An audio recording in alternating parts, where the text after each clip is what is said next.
注意看，中国妖刀魏瑞一个大意，居然惨遭老外搞偷袭，无情3连摔。殊不知，老外这一举动彻底激起了魏瑞的怒火，临门一脚踢断老外脖子，让他再也站不起来。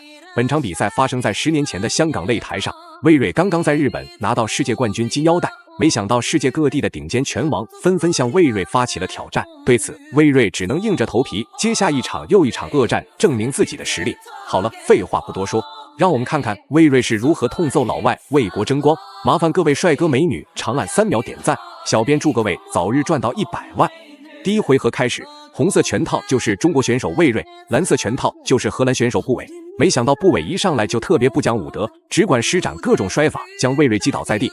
尽管魏瑞灵活躲避，依旧难逃被击倒读秒的命运。当然，布韦会施展如此打法也有一定的道理，因为布韦平日不仅仅会参加自由搏击比赛，同时还会参加一些格斗赛事赚取生活费。好在魏瑞是一位作战丰富的踢拳运动员，这才没有在比赛中被摔破防丧失理智。哎呦，还没讲完又摔，真的是，他的近中远的拳腿技巧相当的全面，真的是有点经典式的教材啊，摔跤的教材，还有一个飞膝。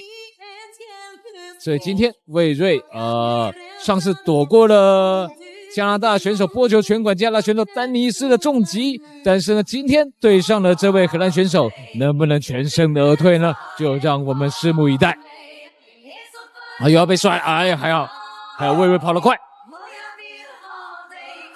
那魏瑞自从上场比赛跟丹尼斯打完之后，不得不说，布韦这家伙在擂台上实在太过难缠。 不论魏瑞如何告诉移动部韦，就如同狗皮膏药，死死黏住魏瑞不松手。魏瑞刚开始就被无情3连摔，只是因为大意，但是一旦认真起来，部韦再想施展摔法，实在是难如登天。再加上自由搏击比赛并不会将摔倒次数挤入比分项目中，所以部韦如此大费周章，只是在变相消耗体力罢了。可以看到，双方腿拼腿，真的是踢的都。 响彻云霄，这个声音非常的响亮。那我们这个蓝方选手他，做一个转身的后踹，踹到了，还好踹到了魏瑞的髋骨，没有踹到肋骨。目前魏瑞被摔过几次之后，大概比较熟悉对方的一个节奏跟他的企图，那接下来就可以专心的攻击。 又被摔，刚讲完还是被摔了。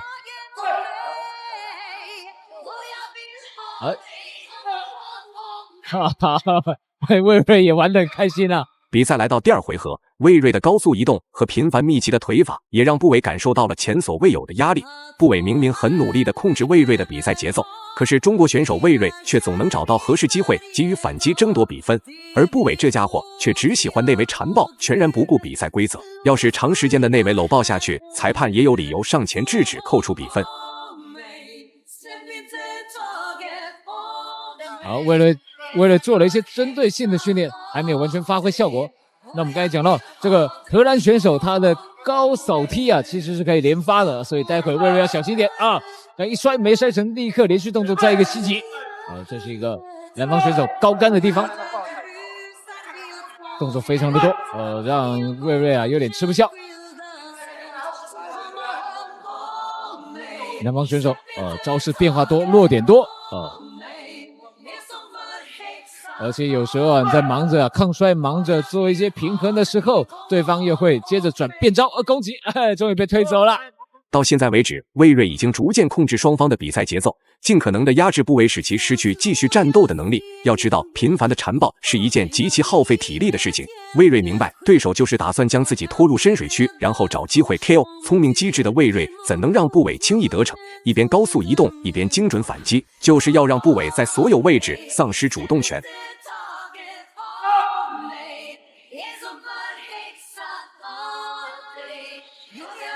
好，刚刚魏瑞打一个防反，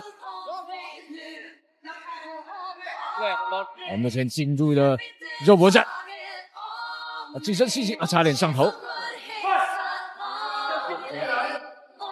我看到这个蓝方啊，荷兰的大胡子还是相当有一套，又接到了腿，怎么办？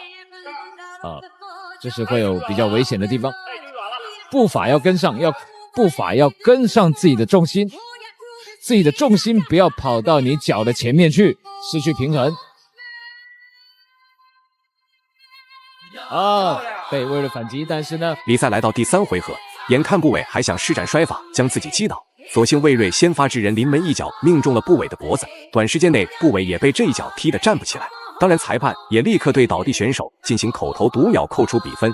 最终宽宏大量的魏睿告诉裁判，可以给对手完全休息、调整、恢复的时间，自己就要凭借实力征服这位不服气的荷兰选手。要先休息一下，等恢复好再站起来。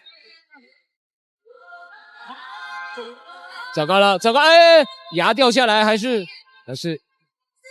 有点是不能打还是怎么样啊？还可以打，但是呢，脚步有点站不稳啊。他还想打吗？塞进去给他打了。比赛开始。好，这个魏睿啊，不给他任何喘息的机会。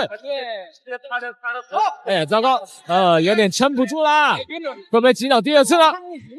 目前还是在恍惚的状态所以可能会被魏睿给吃掉啦。魏睿连续重拳加地扫。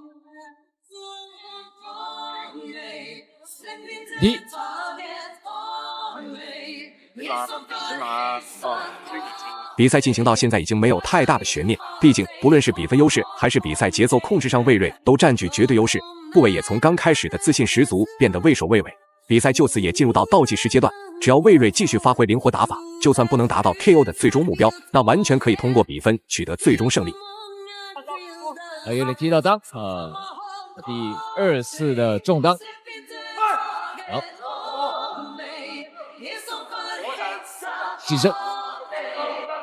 晋升了，推倒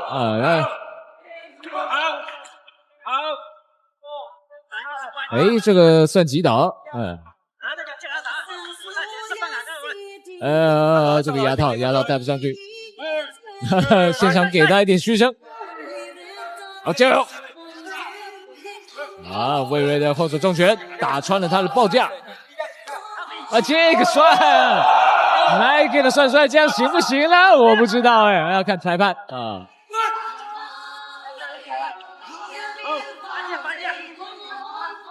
那对方应该没有吃过这样的摔法，所以他搞不清楚对方要干嘛。比赛结束。